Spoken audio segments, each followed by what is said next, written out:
ग्रहों का विज्ञान यूट्यूब चैनल में मैं डॉक्टर पुष्पा कामले आप सबका स्वागत करती हूँ। आज मैं आपको कुंडली पढ़ना सीखे के क्रम में पाठ 208 सिखाना शुरू करती हूँ। आज के पाठ में मेष राशि, वृषभ राशि, मिथुन राशि मार्च महीने का मासिक राशिफल जानेंगे। कुंडली में 12 भाव, 12 राशियां, 9 ग्रह होते हैं।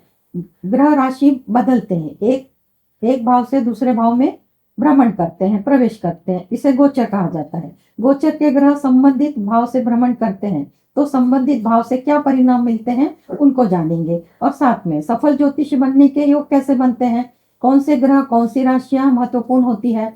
ज्योतिष सूत्र के अनुसार कुंडली के 12 लग्न भाव और राशियों को जोड़कर जानते हैं। कुंडली में 12 भाव, 12 राशियां, उनसे किसी न किसी ग्रह, किसी न किसी भाव में कोई ना कोई ग्रह बैठा होता है। किसी भी राशि में ग्रह बैठे होते हैं। 9 ग्रह होते हैं। जन्म समय की कुंडली फिक्स होती है। लग्न राशि और चंद्र राशि को ज्योतिष सूत्र लगाकर चार्ट के माध्यम से समझते हैं। सफल ज्योतिष बनने के योग, ज्योतिष बनने के लिए 9 ग्रहों की आवश्यकता होती है और 1 से 12 भाव का विचार किया जाता है। मेष लग्न मेष राशि की ये कुंडली है। पहले भाव में मेष राशि, दूसरे भाव में वृषभ है गुरु, तीसरे भाव में मंगल वक्री, षष्ठ भाव में केतु और एकादश भाव में शनि और सूर्य, द्वादश भाव में बुध, शुक्र, राहु। इस कुंडली को सफल ज्योतिष बनने के सूत्र लगाते हैं। तो पहला सूत्र, बुध गुरु शुक्र केंद्र में या त्रिकोण में, धन भाव में, पराक्रम भाव में युति में होते हैं तब योग बनता है। इसको ऐसे समझते हैं, ये तीनों ग्रह बुध गुरु शुक्र केंद्र यानी कि 1 4 7 10 और कोण 5 और 9, इस भाव में ये तीनों बुध गुरु शुक्र इधर होते हैं। इसके अलावा धन भाव यानी कि दूसरे भाव में और पराक्रम भाव यानी कि तीसरे भाव में, इन भाव में अगर बुध गुरु शुक्र, बुध शुक्र आसपास ही होते हैं पर अगर गुरु की युति मिल जाए तो ये योग बन जाता है। तो केंद्र में और कोण में और दूसरे भाव और तीसरे भाव में होता है तब ये ज्योतिष बनने का योग बनता है। दूसरा सूत्र, इस कुंडली में सिर्फ दूसरे भाव में गुरु की स्थिति है। दूसरा सूत्र कन्या लग्न के लिए है तो ये मेष लग्न की है। तीसरा सूत्र, बुध गुरु 1 4 7 9 10 11 भाव में युति में होते हैं। यहाँ पर सिर्फ शुक्र के अलावा बुध और गुरु पहले, चौथे, पांचवें, 9वें, 10वें, 11वें इन भाव में युति में होते हैं तब योग बनता है। बहुत सरल सूत्र है। बुध और गुरु एक साथ कौन कौन से भाव में, पहला, चौथा, पांचवा, पहला, चौथा, पांचवा, 9वां, 10वां, 11। अब चौथा सूत्र, पराक्रम भाव, अष्टम भाव का स्वामी केंद्र या त्रिकोण में होता है तब योग बनता है। पराक्रम भाव का स्वामी यहाँ पर बुध है। बुध की स्थिति द्वादश भाव में है और अष्टम भाव का स्वामी मंगल है, इसकी स्थिति पराक्रम भाव में है। तो ये सूत्र यहाँ लागू नहीं पड़ता। केंद्र या कोण में होते हैं तब ये बलवान होते हैं और तब ज्योतिष बनने का योग बनता है। यानी जो सूत्र तृतीय भाव का स्वामी बुध और अष्टम भाव का स्वामी मंगल, बुध और मंगल इन 4 भाव में, ये 2 भाव में होंगे तब ये सूत्र लग सकता है। अभी नहीं लगता, इस कुंडली में नहीं लगता। गुरु और मंगल पराक्रम भाव में युति में होते हैं या अकेले, दोनों में से कोई भी ग्रह अकेला होता है और उस पर सूर्य की दृष्टि पड़ती है। तीसरे भाव में मंगल की स्थिति है, वक्री है, परंतु सूर्य की दृष्टि नहीं है। पर यहाँ गुरु है तो 9वें भाव में सूर्य होना चाहिए तब जाके इसके ऊपर दृष्टि पड़ती है। ऐसा अगर किसी की कुंडली में है तो उसके ज्योतिष बनने के योग बनते हैं।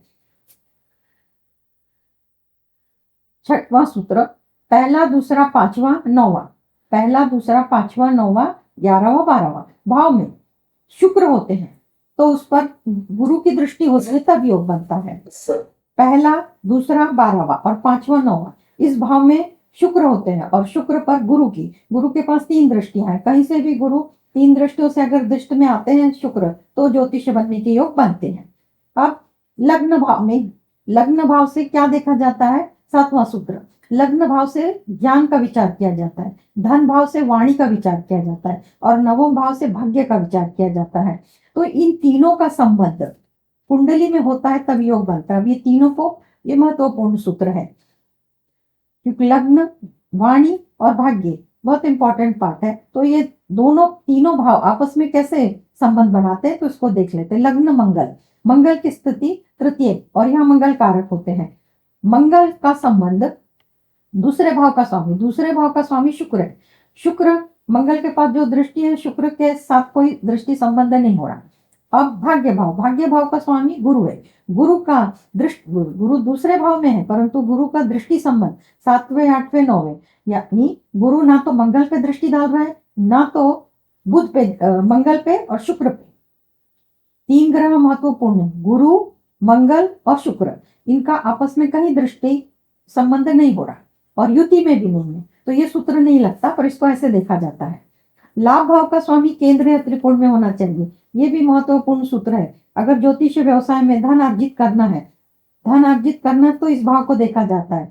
तो लाभ भाव यानी कि जो 11वां भाव है इसका स्वामी, तो इस कुंडली में शनि स्वयं स्वराशि के 11वें भाव में है, परंतु केंद्र और त्रिकोण में होने चाहिए, यानी कि इन भाव में होने चाहिए, तब वो बलवान होते हैं, धन अर्जित करने के लिए योग्य होते हैं, सहकार्य होता है, सफलता मिलती है। अब तांत्रिक बनने के योग कैसे देखे जाते हैं?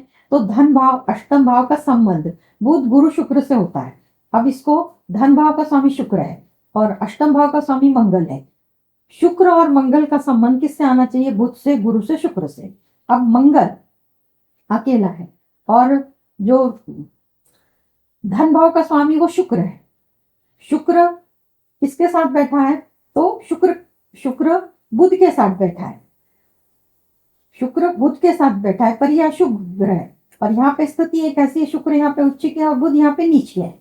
तो ये सूत्र अगर लगाना है तो इसके लिए नीच राशि नहीं होनी चाहिए और संबंध बनने चाहिए।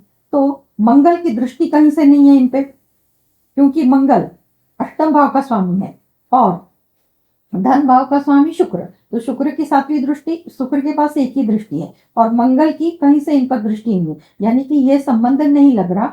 ये सूत्र इस कुंडली से लगता नहीं है, इसका कोई संबंध नहीं बन रहा, तो इस कुंडली में तांत्रिक बनने के योग नहीं है। हाँ, अब दूसरा सूत्र देख लेते हैं। ऐसे ये तांत्रिक बनने के अनेक सूत्र हैं, उसमें से ये दूसरा सूत्र, गुरु धन भाव में कर्क राशि का होना चाहिए। कर्क राशि यानी कि उच्च राशि का, और केंद्र या त्रिकोण में, तो इसे केंद्र कहते हैं, यानी कि यहीं भी अगर यहाँ पे 4 नंबर में गुरु है, यहाँ 4 नंबर में, यहाँ 4 नंबर में, यहाँ और पंचम में और नवम में केंद्र या त्रिकोण में होते हैं। गुरु यहाँ पर हो पर उसके साथ में राहु केतु हो या उसके साथ में शनि हो, 5 ग्रह होते हैं, तब तांत्रिक बनने के योग बनते हैं। तो इस कुंडली में गुरु केंद्र और कोण से बाहर है, तो ये भी तांत्रिक बनने का योग नहीं लग रहा। अब रत्न पारखी, जो रत्न होते हैं, पुष्कराज होता है, नीलम होता है, पन्ना होता है, इनको जो परखते हैं, जो इनके बारे में जानकारी रखते हैं, जिनको रत्न पारखी कहा जाता है, वो योग है क्या? तो धन भाव में बुध, यानी कि धन भाव में बुध शुक्र, धन भाव में बुध और शुक्र, और उन पर गुरु की दृष्टि। इस भाव में बुध और शुक्र होते हैं और गुरु षष्ठ भाव में बैठेंगे, अष्टम भाव में बैठेंगे और दशम भाव में बैठेंगे, तब गुरु की दृष्टि पड़ेगी। तो यानी कि बुध और शुक्र दूसरे भाव में होने चाहिए और गुरु की स्थिति षष्ठ भाव में, अष्टम भाव से और दशम भाव। षष्ठ भाव से 9वीं दृष्टि पड़ेगी, अष्टम भाव से 7वीं दृष्टि पड़ेगी और दशम भाव से 5वीं दृष्टि। ऐसी स्थिति अगर जिसकी भी कुंडली में बनती है, वो रत्न पारखी होते हैं, कि जिनको रत्नों की जानकारी होती है और रत्न की जानकारी के साथ वैसा वो मार्गदर्शन भी करते हैं।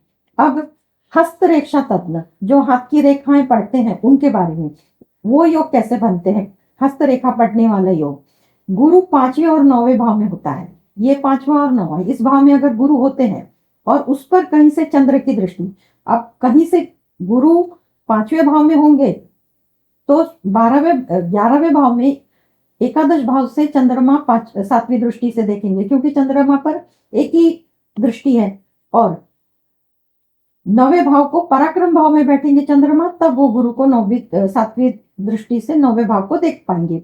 तो हस्तरेखा पढ़ने के लिए गुरु का और चंद्रमा का दृष्टि संबंध 7वें से होता है और गुरु की स्थिति 5वें 9वें में होती है, 5वें 9वें में होती है, और गुरु के पास 3 दृष्टियां हैं और उन 3 दृष्टियों से वो चंद्रमा को जहां से भी देख सकते हैं, तब भी हस्तरेखा तज्ञ बनने के योग बनते हैं। इस प्रकार पहले भाव से 12वें भाव तक और 9 ग्रह, इनके बारे में ज्योतिष सूत्र लगा कर बताया। अब मार्च महीने का मेष राशि का, मेष लग्न का मासिक राशिफल जानते हैं। पहले भाव से शुरू करते हैं। पहला भाव मंगल, मंगल की राशि मेष, और मंगल की स्थिति अपने से तृतीय भाव में है और मंगल वक्री चल रहे हैं, और मंगल के ऊपर किसी अशुभ ग्रह की दृष्टि नहीं है, तो जो आपका स्वास्थ्य है वो ठीक ठाक है। दूसरे भाव से हम धन भाव का, परिवार का और वाणी का विचार करते हैं। दूसरे भाव में शुक्र, अपने से तृतीय एकादश का संबंध है, और शुक्र उच्च राशि में, परिवार में तालमेल अच्छा रहेगा, वाणी के लिए अच्छा है और धन के लिए अच्छा है, क्योंकि धनेश स्वयं दूसरे भाव के कारक होते हैं और वो दूसरे भाव से भ्रमण कर रहे हैं, तो धन के लिए, परिवार के लिए, वाणी के लिए अच्छा है। तीसरा भाव पराक्रम, पराक्रम में मिथुन राशि है और उसमें मंगल जो है वक्री चल रहे हैं। पराक्रम के लिए ये स्थिति बहुत अच्छी है, परंतु छोटे भाई बहनों में मतभेद हो सकते हैं। चतुर्थ भाव से विचार करते हैं माता के स्वास्थ्य का और माता के सुख का, तो राहु की 5वीं दृष्टि पड़ने के कारण ऊंच नीच हो सकती है, भ्रम की स्थिति आ सकती है, मानसिकता खराब हो सकती है, आपको स्वयं को योग्य निर्णय लेने होंगे। पंचम भाव से संतान, शिक्षा और प्रेम संबंध, शनि की 7वीं दृष्टि और सूर्य की, तो जो महिलाएं गर्भवती हैं तो सूर्य की 7वीं दृष्टि पड़ने के कारण उनको स्वास्थ्य संबंधी सावधानी बरतनी होगी। प्रेम संबंधी के लिए स्थिति अच्छी नहीं है। शनि जो है वो अकेला, वैराग्य का ग्रह है, अकेलापन दिखाता है, तो प्रेम संबंध के लिए भी स्थिति अच्छी नहीं है, परंतु शिक्षा के लिए स्थिति अच्छी है। और जो महिलाएं गर्भ धारणा की कोशिश कर रही हैं, डॉक्टर इलाज कर रही हैं, साधना कर रही हैं, उनको अभी वर्तमान में संतति धारण करने के योग नहीं बनते। सप्तम भाव से हम उसका विचार करते हैं, जो लोग शादी के लिए ड्यू हैं, तो सप्तम भाव पर गुरु की कहीं से दृष्टि नहीं पड़ रही, तो शादी का योग नहीं बन रहा। अष्टम भाव से चोट चपेट दुर्घटना का विचार करते हैं, गुरु की 7वीं दृष्टि है, तो भी जो गूढ़ रहस्य शास्त्र हैं, जैसे रत्न शास्त्र, ज्योतिष शास्त्र, वास्तु शास्त्र, इसमें और ऐतिहासिक किताबें पढ़ने में रुचि बढ़ेगी। भाग्य भाव से यात्रा देखते हैं, तो भाग्य भाव का स्वामी धन भाव में बैठा है, यात्रा का लाभ होगा। दशम भाव से नौकरी का विचार करते हैं। नौकरी का जो ग्रह है शनि अपने से दूसरे भाव में है और इस पर मंगल की 8वीं दृष्टि है, तो जो लोग नौकरी के लिए प्रयत्नशील है वो नौकरी के लिए अर्जी कर सकते हैं, क्योंकि 7वीं 8वीं 9वीं गुरु की 9वीं दृष्टि पड़ रही है, उनको नौकरी में सफलता मिलेगी। जिन्होंने अर्जी नहीं दी वो भी दे सकते हैं, जहां भी उनको नौकरी चाहिए वहां पे अर्जी दें, उनमें सफलता निश्चित मिलने वाली है। 11वें भाव से बड़े भाई बहन और फाइनेंस का विचार करते हैं, तो शनि अपने ही राशि में, कुंभ राशि में होकर बैठे हैं, तो बड़े भाई बहनों के साथ संबंध ऊंच नीच हो सकती है। सूर्य अहंकार का कारक है, तो सूर्य अहंकार के कारण मतभेद हो सकता है, तो इसको आपको ही स्वयं विचार करके अपने बड़े भाई बहनों के साथ निर्णय लेने होंगे। ये गोचर काल में। द्वादश भाव से खर्चों का विचार करते हैं। खर्चों का स्वामी गुरु अपने से तृतीय एकादश इसका संबंध बना रहा है। बुध है नीच राशि में, शुक्र उच्च राशि में है, राहु के साथ है, केतु की दृष्टि है। ऐसी स्थिति में ये भ्रम की स्थिति होगी आपके लिए, परंतु आपको जहां खर्चा करना है वो सोच समझ के करना होगा। और इस महीने में, मार्च महीने में, चंद्रमा कर्क राशि से, वृश्चिक राशि से और मीन राशि से जब भ्रमण करेंगे, तो चंद्रमा इन 3 राशियों में, सभी राशियों में वो 2.25 दिन रहते हैं, पर ये 3 राशि विशेष क्यों कि मेष लग्न और मेष राशि के लिए ये 3 राशियां अशुभ है, तो उनको कैसे निकालेंगे, तो ये तारीखें हैं, मार्च महीने की तारीख, मार्च की 1, 2, 10, 11, 19, 20, 21, 28, 29, ये जो तारीखें निकल के आई हैं, इन तारीखों को कोई भी महत्वपूर्ण और कोई भी नियोजित काम शुरू ना करें, उसमें रुकावट आएगी, ये तय है। अब इच्छा पूर्ति का ग्रह मेष लग्न मेष राशि के लिए कुंभ राशि यानी कि शनि बनते हैं। शनि और मंगल अभी वक्री है, शनि अपने ही भाव में है। ऐसी स्थिति में 9 पंचम का योग बन रहा है, परंतु जिस किसी की भी कुंडली में मंगल अगर वृषभ राशि में, मंगल अगर कर्क राशि में, शनि मीन राशि में, शनि मकर राशि में, ऐसी अगर स्थिति आती है तो द्वितीय द्वादश का, चतुर्थ दशम का, षडाष्टक ऐसे कुछ योग बनते हैं, तब साधना करनी होती, मंत्र करना होता है इच्छा पूर्ति के लिए, कि भाई इच्छा पूर्ति जल्दी हो जाए। तो इच्छा पूर्ति के लिए लग्नेश का मंत्र करना है, तो लग्नेश मंगल है, मंगल का मंत्र ओम भोम भोमाय नमः रोज 108 बार करें। और मंगलवार के दिन लाल चीजों का, मसूर की दाल है, गुड़ है, लाल वस्त्र, लाल फूल, गरीबों को, जरूरतमंद को फूल मंदिर में आप दान कर सकते हैं। इस प्रकार मेष लग्न मेष राशि का मार्च महीने का मासिक राशिफल बताया। इसके बाद वृषभ। अब वृषभ राशि में 2 नंबर से शुरू होती है। पहले भाव में गुरु, दूसरे भाव में मंगल वक्री, 5वें भाव में केतु, दशम भाव में शनि सूर्य और एकादश भाव में बुध शुक्र राहु, ये स्थिति है। अब वृषभ लग्न और वृषभ राशि को सफल ज्योतिष बनने के सूत्र लगाते हैं। तो ज्योतिष बनने के लिए 9 ग्रह की आवश्यकता होती है और 12 भाव की, पहले भाव से लेके 12 भाव तक। पहला सूत्र, बुध गुरु शुक्र केंद्र में और त्रिकोण में होते हैं, और धन और पराक्रम। तो केंद्र इसे कहते हैं और पराक्रम इसे, और इसमें ये 2 भाव ऐड हो जाते हैं। अगर यहाँ पर ये 3 ग्रह बुध गुरु शुक्र, बुध गुरु शुक्र, बुध गुरु शुक्र, बुध गुरु शुक्र, बुध गुरु शुक्र, बुध गुरु शुक्र, बुध गुरु शुक्र, शुक्र यहाँ पर बुध गुरु शुक्र, यहाँ पर तो इतने में अगर मिलते हैं तो बहुत कुंडली में बुध शुक्र तो साथ में ही चलते हैं। अगर कहीं से गुरु उनके साथ आ जाते हैं तो ये योग बनते हैं। अब ये योग बनते हैं तो सफल ज्योतिष बनने के चांसेस बढ़ जाते हैं। अब तीसरा सूत्र, मिथुन लग्न और कन्या लग्न के लिए उनके लग्न में बात करेंगे। अभी तीसरा सूत्र, बुध गुरु 1, 4, 5, 9, 10, 11 भाव में होते हैं। यहाँ पर शुक्र नहीं है, सिर्फ बुध गुरु।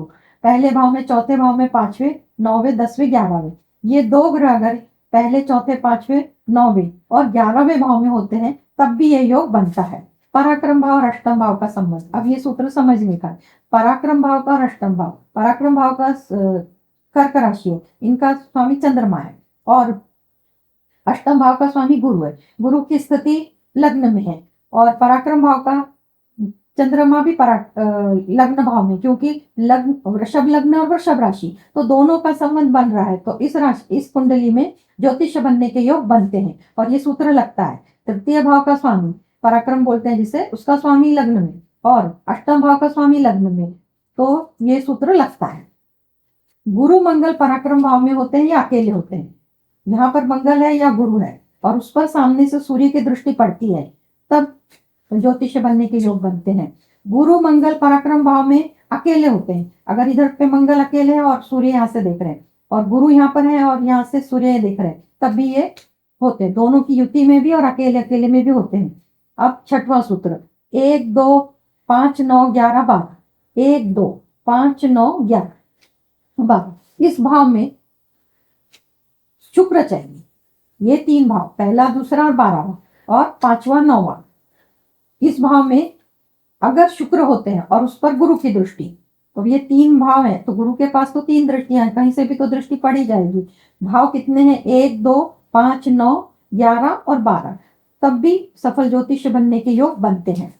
लग्न भाव से क्या क्या देखा जाता है? लग्न भाव से ज्ञान देखा जाता है, धन भाव से वाणी का विचार करते हैं, और नवम भाव से भाग्य का विचार करते हैं। इस सूत्र को कैसे लगाते हैं? तो तीनों के आपस में संबंध होने चाहिए। तो लग्ने शुक्र है, भाग्य शनि है और बुध है, धनेश बुध है, तो बुध का शनि से और शुक्र से संबंध हो रहा है। बुध शुक्र युति में है और वो लाभ भाव में है, तो इनका संबंध हो रहा है किससे? बुध का और शुक्र का।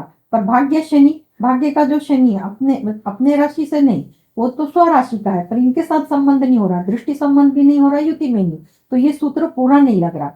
ये अपने आप ज्ञान का प्रयोग करेंगे, वाणी का प्रयोग करेंगे, पर भाग्य साथ नहीं देगा, इसलिए भाग्य का साथ भी मिलना बहुत जरूरी है। अब तांत्रिक बनने के योग, पहले इस तांत्रिक बनने के योग के पहले ज्योतिष जो भी करते हैं उनको लाभ की प्राप्ति होगी क्या, ये देख लेते हैं। तो लाभ भाव का स्वामी, ये जो लाभ भाव का स्वामी है गुरु, अपने से तृतीय एकादश का संबंध केंद्र में बना रहा है। तो ये जो कुंडली है, अगर ये ज्योतिषी करना चाहे तो इनको लाभ भी हो सकता है, क्योंकि केंद्र और त्रिकोण में लाभ भाव का स्वामी की स्थिति है, तो धन अर्जित करने में आसानी होगी। अब तांत्रिक बनने के योग देखते हैं। तांत्रिक बनने के योग, धन भाव और अष्टम भाव का संबंध बुध गुरु शुक्र से होता है। धन भाव में बुध है, अष्टम भाव में गुरु है। बुध और गुरु का, तो इसी 2 में तो बुध और गुरु मिल रहे हैं, और शुक्र, संबंध कैसे होगा? तो बुध और गुरु, गुरु की दृष्टि नहीं है, बुध की भी दृष्टि नहीं है, शुक्र, संबंध नहीं बन रहा है, तो ये तांत्रिक बनने का पहला सूत्र नहीं लगता। दूसरा सूत्र, धन भाव में और केंद्र में और कोण में, कर्क राशि में। अब कर्क राशि दूसरे भाव में होनी चाहिए, केंद्र में होनी चाहिए, पंचम नवम। यहाँ पे कर्क राशि का गुरु बैठता है और उसके साथ में शनि बैठे, राहु केतु बैठे, तब तांत्रिक बनने के योग बनते। अब रत्न पाठी, जो लोग रत्न की जानकार रखते हैं, रत्न बताना पहनने के लिए बताते हैं, पुष्कराज है, शनि का नीलम है, पन्ना है, रूबी है, माणिक। तो वो जो रत्न पार्थिव होते हैं वो योग है क्या, इस कुंडली में देख लेते हैं। तो बुध और शुक्र दूसरे भाव में होने चाहिए और उस पर गुरु की दृष्टि, बुध और शुक्र दूसरे भाव में और गुरु के पास तो 3 दृष्टियां हैं, तब ये योग बनता है। तब ये योग बनता है और इंसान उसका उपयोग करता है। हस्तरेखा पढ़ने वाला, हस्तरेखा तज्ञ कहते हैं उसको। तो गुरु 5वें और 9वें भाव में होता है और चंद्र पर दृष्टि पड़ती है। चंद्र की गुरु पे पड़े या गुरु की, अब 5वें भाव में गुरु है तो एकादश भाव से गुरु को चंद्रमा 7वीं दृष्टि से देखेगा। अगर गुरु भाग्य भाव में है तो पराक्रम से, परंतु गुरु जहां बैठे हैं और वहां से वो चंद्र पे 5वीं 7वीं 9वीं दृष्टि डालते हैं, तब भी हस्तरेखा तज्ञ बनने के योग बनते हैं। इस प्रकार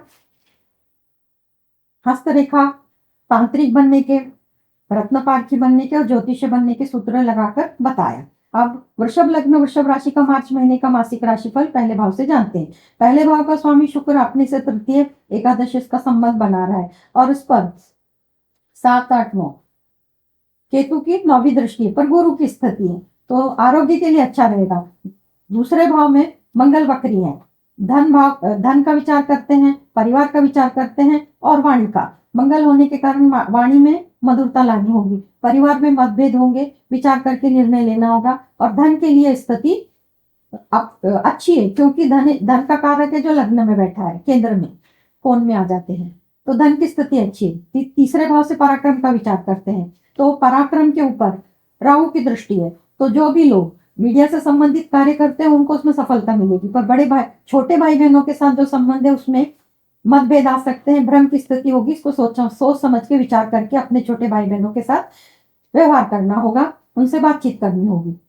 चतुर्थ भाव से माता के सुख का विचार करते हैं, इसका स्वामी अपने ही भाव को देख रहा है, शनि की दृष्टि पड़ रही है, तो माता के शरीर में हड्डियों की तकलीफ हो सकती है, इसके लिए आपको सावधानी बरतनी होगी। पंचम भाव से शिक्षा का, संतान का और प्रेम संबंध का विचार करते हैं। बुध शुक्र राहु इनकी स्थिति, शुक्र शुभ ग्रह पर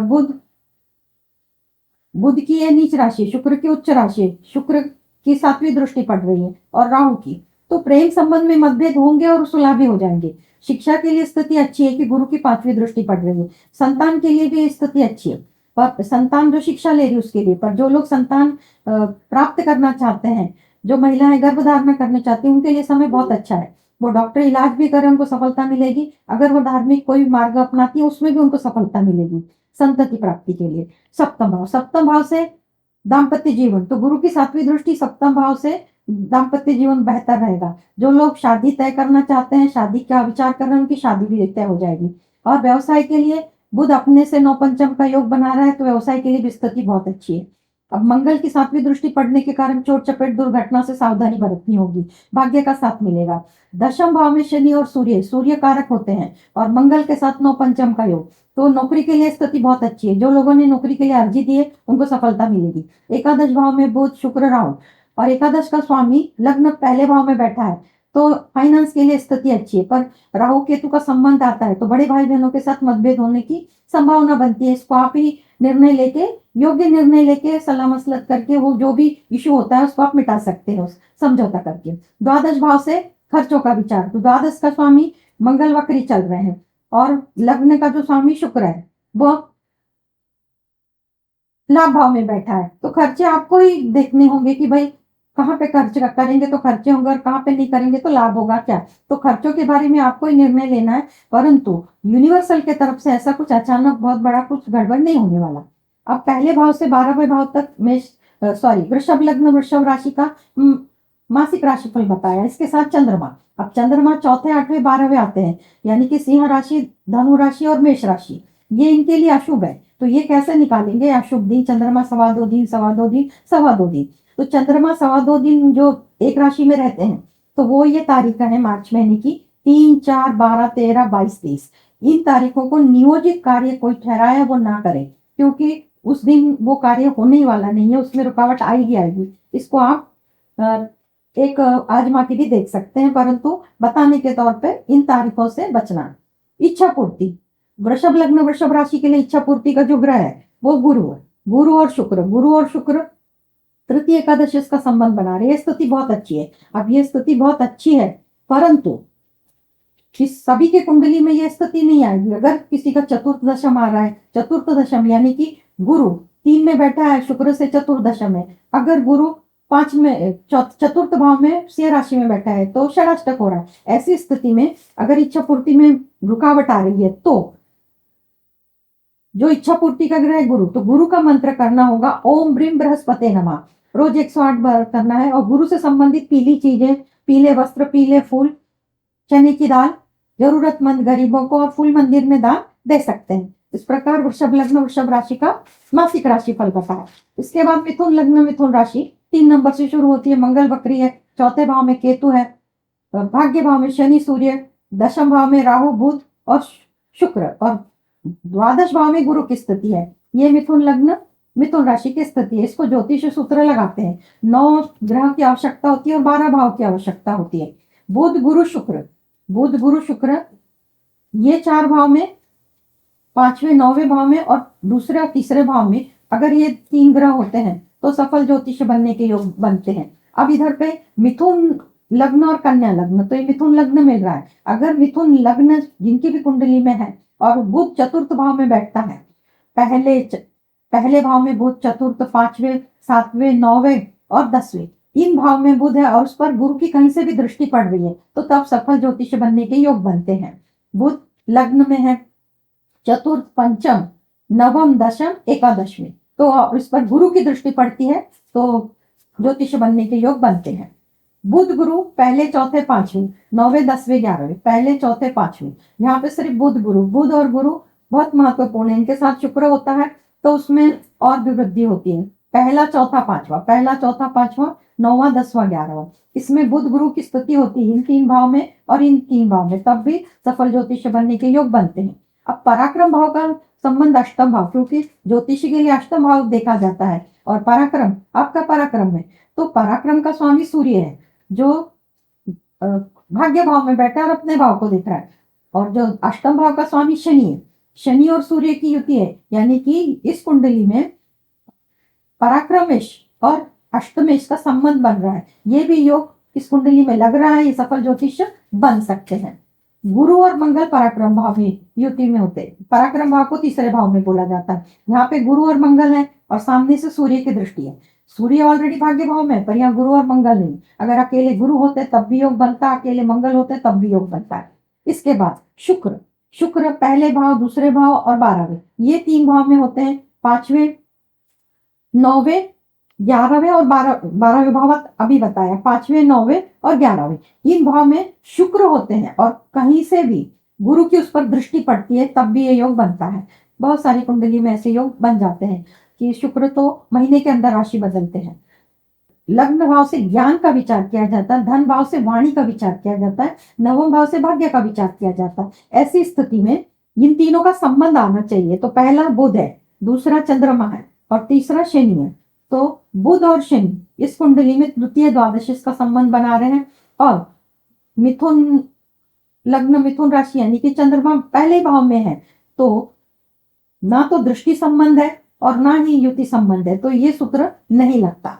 ये महत्वपूर्ण सूत्र है कि पहले से ज्ञान का विचार, दूसरे से वाणी का विचार और तीसरे से भाग्य का विचार, ये सूत्र नहीं लगता इस कुंडली में। लाभ भाव का विचार करना चाहिए। जो भी ज्योतिष करते हैं उनको लाभ होना चाहिए धन अर्जित करने के लिए। तो लाभ भाव का स्वामी मंगल लग्न में बैठा है, अपने से तृतीय एकादश इसका संबंध है और मंगल वक्री चल रहे हैं, तो लाभ के लिए स्थिति बहुत अच्छी है। अब इस कुंडली में तांत्रिक योग देख लेते हैं। तांत्रिक योग के लिए धन भाव का स्वामी अष्टम भाव, धन भाव का और अष्टम भाव का संबंध बुध गुरु शुक्र से होता है। क्या महत्वपूर्ण ग्रह बुध गुरु शुक्र है और ये दूसरे भाव का स्वामी जो चंद्रमा है और अष्टम भाव का स्वामी शनि है। चंद्रमा और शनि का संबंध बुध गुरु शुक्र। अब चंद्रमा तो लग्न में है क्योंकि मिथुन राशि मिथुन। अब गुरु की स्थिति यहाँ पे 12वें भाव में है, बुध शुक्र साथ में। ये कोई संबंध इस कुंडली में नहीं लग रहा, ना तो दृष्टि संबंध ना युति संबंध। तांत्रिक बनने के योग नहीं बन रहे। अब धन भाव में कर्क राशि में यहाँ पर गुरु होता है तो उच्च का हो जाता है। उसी प्रकार केंद्र में और कोण में कर्क राशि में गुरु हो और उसके साथ शनि हो या उसके साथ राहु हो या उनके साथ केतु हो, तो ऐसी स्थिति में तांत्रिक योग बनने के तांत्रिक बनने के योग बनते हैं। अब रत्न पारखी, जो लोग रत्न के पारखी होते हैं और रत्न पहनना नहीं पहनना बताते हैं, उनको रत्न पारखी किया जाता है। तो वो योग कैसे बनते हैं? तो धन भाव में बुध और शुक्र होने चाहिए, धन भाव में बुध और शुक्र होने चाहिए, और गुरु की कहीं से भी दृष्टि। अब बुध और शुक्र धन भाव में है तो गुरु षष्ठ में होने चाहिए, अष्टम भाव में होने चाहिए और दशम भाव में, तब उनका दृष्टि संबंध बनता है। ये सूत्र, और जिनकी कुंडली में ये ऐसे योग बनेंगे वो रत्न पारखी जरूर बनेंगे। अब हस्तरेखा तज्ञ, हस्तरेखा तज्ञ के लिए कैसा सूत्र लगता है? तो 5वें और 9वें भाव में गुरु की स्थिति होनी चाहिए, और चंद्रमा। अब 5वें भाव में अगर गुरु बैठते हैं तो लाभ भाव से चंद्रमा 7वीं दृष्टि से देखेंगे, गुरु 9वें भाव में बैठते हैं तो पराक्रम भाव से चंद्रमा 7वीं दृष्टि, क्योंकि चंद्रमा के पास एक ही दृष्टि है। परंतु अगर चंद्रमा को गुरु 5वीं 7वीं 9वीं दृष्टि से देखते हैं, जहां से भी, भाग्य से भी देखते हैं, पंचम भाव से भी देखते हैं, तब भी हस्तरेखा तज्ञ बनने के योग बनते हैं। अब इस कुंडली को सफल ज्योतिष्य के, तांत्रिक के, रत्न पारखी के और हस्तरेखा तज्ञ के सूत्र लगाकर बताया। अब मिथुन लग्न, मिथुन राशि का मार्च महीने का मासिक राशिफल जानते हैं। पहले भाव से 12वें भाव तक। पहले भाव का जो स्वामी बुध है केंद्र में है, मित्र के राशि में है, तो स्वास्थ्य के लिए स्थिति साधारण रहेगी, बहुत खराब नहीं रहेगी। और जो भी है मंगल की स्थिति है तो अपने क्रोध पे अंकुश लाना होगा। दूसरे भाव से धन का, परिवार का विचार किया जाता है। राहु की 5वीं दृष्टि है। परिवार में भ्रम के कारण मतभेद हो सकते हैं, परंतु धनेश जो है अपने से तृतीय एकादश का संबंध बना रहे हैं, तो कारक है यहाँ पे गुरु, तो उनकी जो स्थिति है तृतीय एकादश की, तो धन के लिए स्थिति अच्छी है और वाणी में मधुरता रखनी होगी। तृतीय भाव से हम पराक्रम का विचार करते हैं, तो शनि और सूर्य, सूर्य भी यहाँ पर कारक होते हैं, तो पराक्रम बढ़ेगा। पराक्रम से जो भी आप काम करते हैं, मीडिया से संबंधित करते हैं, छोटी यात्रा से संबंधित व्यवसाय करते हैं, कोई क्रिएटिव फील्ड में कोई नया काम कर रहे हैं, पहले से कर रहे हैं, उसमें भी आपको सफलता मिलेगी।